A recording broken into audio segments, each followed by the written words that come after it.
Excuse me if I say so-called. It's hard for me to just outright say Negro when I know what that word Negro really means. In order for you and me to devise some kind of method or strategy to offset some of the events or a repetition of the events that have taken place recently, we have to go to the root. We have to go to the cause. Dealing with the condition itself is not enough. We have to get to the cause of it all, or the root of it all. And it is because of our effort toward getting straight to the root that people oftentimes think we are dealing in hate. But first, I would like to congratulate and give praise to the Negro, so-called Negro leaders and so-called Negro organizations. Excuse me if I say so-called. It's hard for me to just outright say Negro when I know what that word Negro really means. The Negro, so-called Negro organizations and leaders should be given great credit for their failure or refusal to let the white man divide them and use them one against the other during this crisis.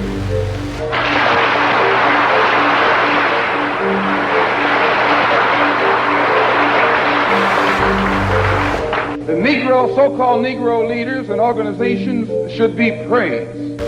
They should be congratulated. They should be complimented. Because out of all of them combined, the white man has not yet found one who will play the role of Uncle Tom. But yet he has found no Tom, no puppet, no parrot, who is still dumb enough in 1962 to represent the injustices that he's inflicting against our people. We don't care what your religion is. We don't care what organization you belong to. We don't care how far in school you went or didn't go. We don't care what kind of job you have. We have to give you credit for shocking the white man by not letting him divide you and use you one against the other. When black people who are being oppressed become impatient, they say that's emotional.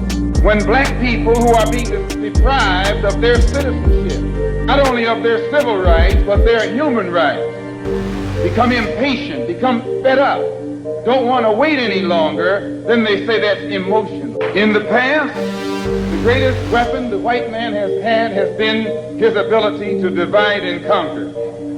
4/5 of the world isn't white.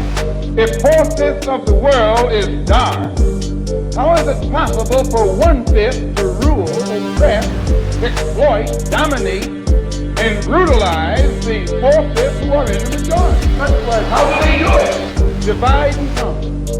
If I take my hand and slap you, you don't even feel it. It might sting you because these digits are separated. But all I have to do to put you back in your place is bring those digits together. This is what the white man has done to you and me.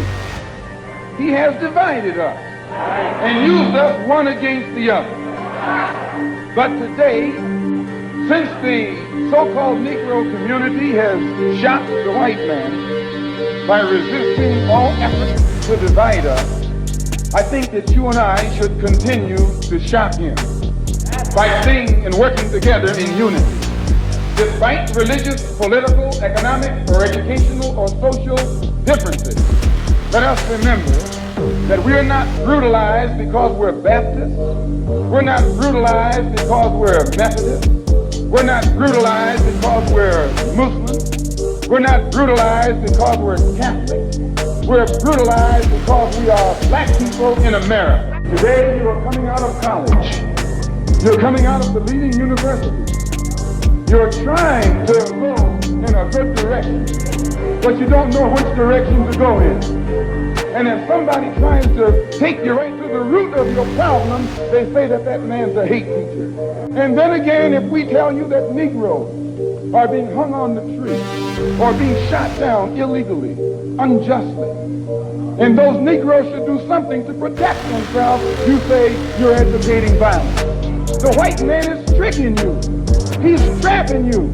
He doesn't call it violence when he lands troops in South Vietnam. He doesn't call it violence when he lands troops in Berlin. When the Japanese attacked Pearl Harbor, he didn't say get nonviolent. He said, praise the Lord, but pass the ammunition. But when someone attacks you, when someone comes at you with a club, when someone comes at you with a rope, when someone comes at you with a gun, despite the fact that you've done nothing, he tells you, suffer peacefully. Pray for those who use you despite you. Be long suffering. And how long can you suffer after suffering for 400 years? So I just want to clear up that little point right there, because he says that we play on your emotions. And when you turn on your television tonight, or your radio, or read the newspaper, they're going to tell you in that paper that I was playing on your emotions. Imagine you, a second-class citizen. That's not getting emotional, it's getting intelligent. Put it in the paper that they broke into our religious place of worship and got records that they can use to prove that most of us have criminal records. You can't be a Negro in America and not have a criminal record. Why, you can't name a black man in this country who is sick and tired of the hell that he's catching who hasn't been to jail. To have once been a criminal is no disgrace. To remain a criminal is the disgrace.